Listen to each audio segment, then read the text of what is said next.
نحمدہ و نصلی علی رسولہ الکریم اما بعد فاعوذ باللہ من الشیطان الرجیم بسم اللہ الرحمن الرحیم رب اشرح لی صدری ویسر لی امری واحلل عقدۃ من لسانی یفقہوا قولی۔ میری آج کی ویڈیو کا عنوان ہے تزکیہ نفس۔ تھوڑا سا مشکل ٹاپک ہے لیکن ہم اس کو سمجھنے کی کوشش کرتے ہیں۔ ایک تو مشکل یہ الفاظ میں بھی ہے اور دوسرا یہ ایسی چیز ہے جو کم ہی کرنے میں آتی ہے۔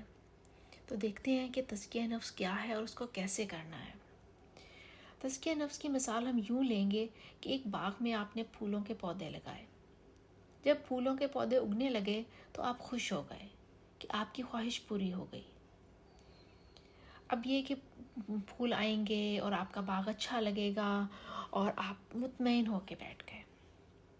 آپ نے نہ باغ کی گوڈی کی، نہ خود رو جڑی بوٹیوں کی صفائی کی، بس پانی دیتے رہے اور سوچا کہ بس اب تو پھول ہی پھول آئیں گے پورے باغ میں۔ پھر ہوا یوں کہ شروع میں پھولوں کے ساتھ جڑی بوٹیاں اگتی گئیں اور آخرکار جڑی بوٹیاں اتنی زیادہ پھیل گئیں کہ انہوں نے پھولوں کی نشو و نما کو متاثر کر دیا۔ تو نتیجہ یہ نکلا کہ پورا باغ جو تھا وہ پھولوں کے ساتھ جڑی بوٹیوں سے بھی بھر گیا اور آہستہ آہستہ جڑی بوٹیاں اتنی ڈومیننٹ ہو گئیں کہ انہوں نے پھولوں کی نشو و نما کو متاثر کر دیا اور پھول چھوٹے رہ گئے اور آہستہ آہستہ ختم ہوتے گئے۔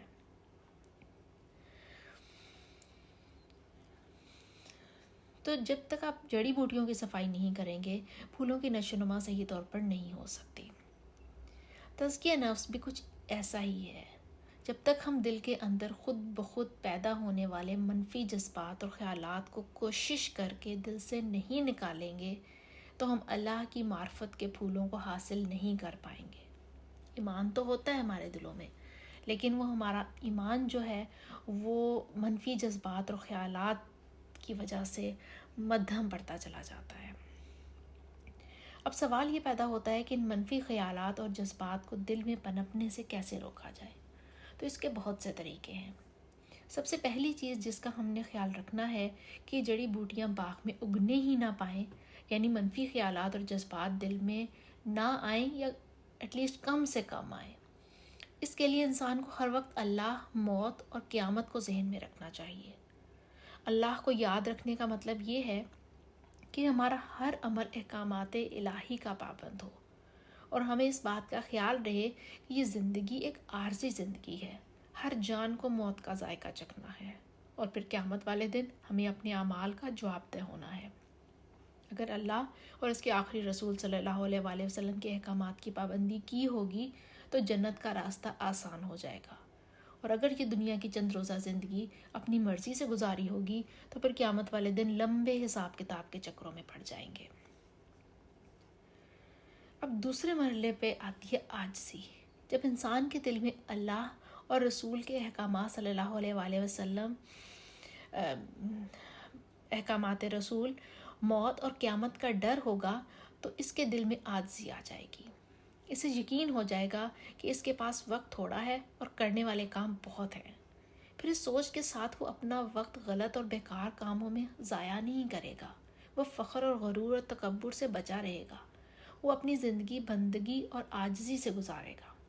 وہ کوئی کام کر کے یہ نہیں کہے گا کہ اس میں میری محنت کا کمال ہے، یا اس میں میری عقل کا کمال ہے، یا اس میں میرے پیسے کا کمال ہے، یا میرے سٹیٹس کا کمال ہے۔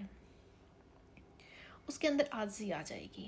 عاجزی کا احساس اس کو اللہ کا ایک شکر گزار بندہ بنا دے گا، اور یہی عاجزی اس کو اللہ کے مخلوق کے لیے آسانیاں تقسیم کرنے کا سبب بنا دے گی، اور جو خیر اور بھلائی اللہ نے اسے دی ہوگی وہ اس میں دوسروں کو بھی خوشی خوشی شریک کر لے گا۔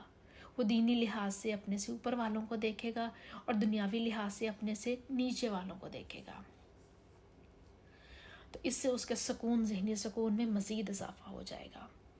جب انسان عاجزی کی دولت سے مالا مال ہو جائے گا تو پھر تیسرا مرحلہ آتا ہے، اور وہ ہے تکبر، حسد، ریاکاری، غیبت اور بخل سے بچنا۔ وہ تکبر نہیں کرے گا، نہ ہی اپنے آپ کو بڑا سمجھے گا، اور نہ ہی کسی دوسرے کو حقیر سمجھ کر اس سے نفرت کرے گا۔ وہ حسد کی وجہ سے کسی کی ناکامی، محرومی، نقصان، ذلت، بیماری، تکلیف، معذوری، محتاجی اور مفلسی پر خوش نہیں ہوگا، اور نہ ہی یہ تمنا کرے گا کہ کسی کی محرومی یا نقصان یا کوئی ناکامی، ذلت، بیماری، تکلیف یا معذوری یا محتاجی اور مفلسی کی کیفیت برقرار رہے۔ وہ ہر ممکن کوشش کرے گا کہ اگر کوئی مشکل میں ہے تو وہ اس کی مشکل کو آسان کر سکے۔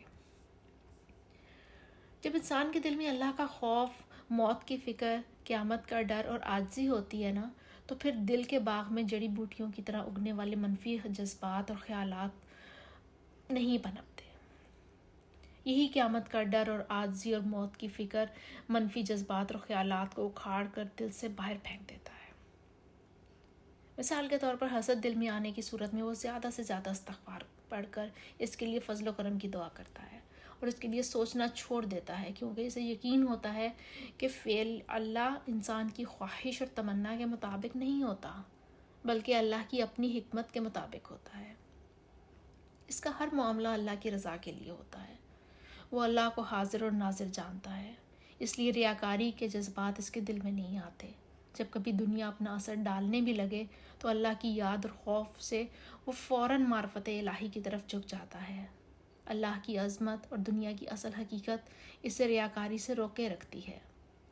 اور جس طرح باغ کی گوڈی کرتے رہنے سے باغ کی زمین نرم پڑ جاتی ہے اور مزید خودرو جڑی بوٹیاں اگنے نہیں پاتی، بلکہ بالکل اسی طرح اللہ کی عظمت کا احساس، اللہ کی یاد، قیامت کا خوف اور موت کا ڈر دل کے باغ میں گوڈی کا کام کرتا ہے، اور انسان کا دل عاجزی کی کیفیت میں نرم رہتا ہے، اور پھر اس نرم اور عاجزی والے دل میں بخل نہیں پروان چڑھ سکتا، اور نہ ہی وہ غیبت کر کے اپنے دل کے باغ کو تباہ کرنے کی خواہش رکھتا ہے۔